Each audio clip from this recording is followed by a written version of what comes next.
পশ্চিম বর্ধমান জেলা তৃণমূল কংগ্রেসের নকল ভোটার অভিযানে ভোট রক্ষার অভিযান শুরু করেন। বুধবার আসানসোল রাহালেন তৃণমূল কংগ্রেস কার্যালয়ে পশ্চিম বর্ধমান জেলা তৃণমূল কংগ্রেস সভাপতি নরেন্দ্রনাথ চক্রবর্তীর নেতৃত্বে আয়োজিত হয় এক সাংবাদিক বৈঠক, যেখানে দিদির দূত নামক একটি অ্যাপ এর বিস্তারিত জানানো হয়। উপস্থিত ছিলেন জামুরিয়ার বিধায়ক হরিরাম সিং, ডেপুটি মেয়র অভিজিৎ ঘটক, এমএমআইসি দিব্যেন্দু ভগত, ছাত্র নেতা অভিনব মুখার্জি, শিবদাসন দাসুর মতো তৃণমূলের হেভিওয়েট নেতা নেতৃত্বরা। এসপিএন আসানসোল। এই অভিযোগ সারা বছর ধরে চলবে। 2026 সালের বিধানসভা নির্বাচনের আগে পর্যন্ত যাতে প্রতিটি সন্দেহজনক সংযোজন বা বাতিল করার নাম চিহ্নিত করে তা দ্রুততার সাথে সংশোধন করা যায়।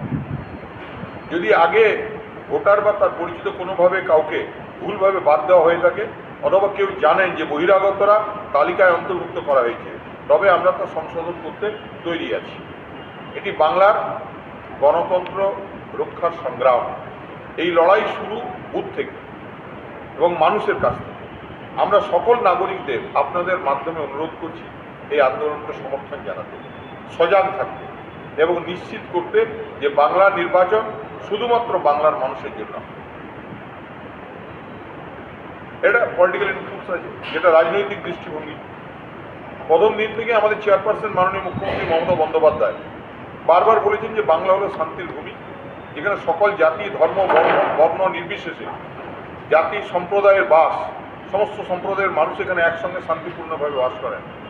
এখানেই কাজী নজরুল ইসলাম বলে গেছেন যে আমরা একই বিরুদ্ধে দুটি কুসুম ভিন্ন ঘোষণা। আমরা বিশ্বাস করি যে ধর্ম যার যার, উৎসব সবার, অর্থাৎ বিশ্বাস ব্যক্তিগত কিন্তু উৎসব সবার জন্য। আর এই ভাবনাটাকে বিজেপি ধ্বংস করতে চায়। তারা ধর্মীয় বিভাজনে তাদের শক্তি খোঁজে। এখন তাদের নেতারা প্রকাশ্যে উস্কানিমূলক বক্তব্য, ভাষণ দিয়ে সম্প্রদায়কে বিভক্ত করতে, সহিংসতাকে উস্কে দিতে চেষ্টা করছে। তারা বাংলার বাইরে থেকে সমাজবিরোধী উপাদান নিয়ে এসে বিশৃঙ্খলা সৃষ্টি করছে। আপনারা দেখেছেন মুর্শিদাবাদের শামসেরগঞ্জ যেভাবে দাঙ্গা লাগানোর চেষ্টা, এবং তা বিজেপির মুখোশকে টেনে খুলে ফেলেছে। বাংলার মানুষ এদের চিনতে পেরেছে। তাই বাংলার শিখ, ইসাই, হিন্দু, মুসলিম সবাই একযোগে বিজেপির এই ষড়যন্ত্র, বিজেপির এই চক্রান্তকে রুখতে বদ্ধপরিকর। বাংলার মাননীয় মুখ্যমন্ত্রী দাঙ্গা যেখানে হয়েছে, যে শামসেরগঞ্জে এলাকা থেকে শুরু করে যে সমস্ত মানুষরা ক্ষতিগ্রস্ত হয়েছেন তাদের জন্য, তাদের পরিবারের জন্য 10 লক্ষ টাকা সাহায্যের অনুদান ঘোষণা করেছেন।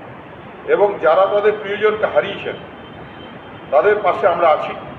যেসব বাড়ি ধ্বংস হয়েছে সেগুলি বাংলার বাড়ি প্রকল্পের মাধ্যমে পুনর্নির্মাণ করে দেওয়া হবে। যেসব দোকান ক্ষতিগ্রস্ত হয়েছে সেগুলোরও ক্ষতিপূরণ দেওয়া হবে। যখন বিজেপি সামাজিক কাঠামোকে ভেঙে ফেলার ষড়যন্ত্র করছে তখন আমাদের একত্রিত থাকতে হবে। উস্কানিতে পা দেবেন না, তাদের ফাঁদে পা দেবেন না। যতদিন মমতা বন্দ্যোপাধ্যায় বাংলার নেতৃত্ব দেবে ততদিন কোনো শক্তি আমাদেরকে বিভক্ত করতে পারবে না। এটি একটি রাজনৈতিক লড়াই নয়, এটি সংবিধান, আমাদের গণতন্ত্র ও বাংলার চেতনাকে রক্ষা করার লড়াই। এই ভূমি যেমন কাজী নজরুল ইসলামের, তেমনি কবিগুরু রবীন্দ্রনাথ ঠাকুরের। আমরা সম্প্রীতির ঐতিহ্যকে যে কোনো মূল্যে রক্ষা করি। নমস্কার। Neuron, the one and only neuro clinic in Asansol. Just a one-step solution of your any kind of neuro problem. Neuron, best consultation for neurosurgery, neurology, nerve, spine and joints. Neuron, বিশিষ্ট চিকিৎসক neurosurgeon doctor সোহাগ বোসের ঐকান্তিক প্রচেষ্টা। সমস্যার সমাধানে চলে আসুন neuron doctor Sohag Bose, bridge residency, ground floor, GT road, beside AG church school, Asansol. Phone number 8447855165 and 8586976165.